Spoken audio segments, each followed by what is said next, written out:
This course is about the economic competitiveness of Ukraine. Competitiveness is one of the leading priorities for Ukraine right now.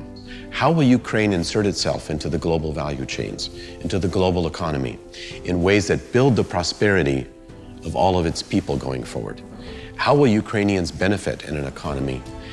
We need to think about what would full-strength economic reform look like. And we need to train people to participate in an overall economic reform process.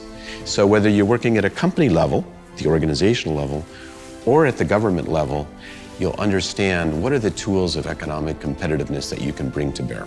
This educational technique is where students learn by doing, where they work in small groups, and then they do simulations and case studies where they actually have to themselves formulate. They elect a prime minister, they play the roles, they decide who will play the role of each minister in an economic cabinet, and they are then challenged to come up with a comprehensive economic policies for economic reform with specific responsibilities assigned to each minister, specific initiatives, specific policies, and benchmarks that they're expected to reach.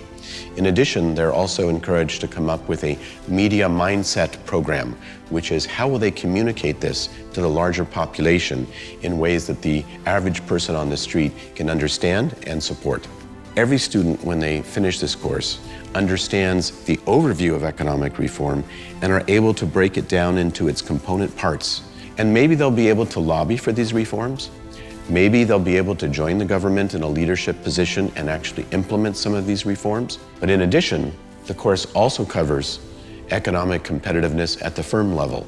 And we give them strategy tools to build the competitiveness of their companies and organizations, even at the microeconomic level. They don't just learn during the class session, but we're forming relationships among very modern-minded people, very clever people, who will continue to interact with each other, ask each other for advice, and they have different sets of skills. And I believe these classes are forming relationships that will endure for the next 5, 10, 20 years, and people will be able to get in touch with each other and help each other as they confront many of the problems and challenges that they're going to face in the future.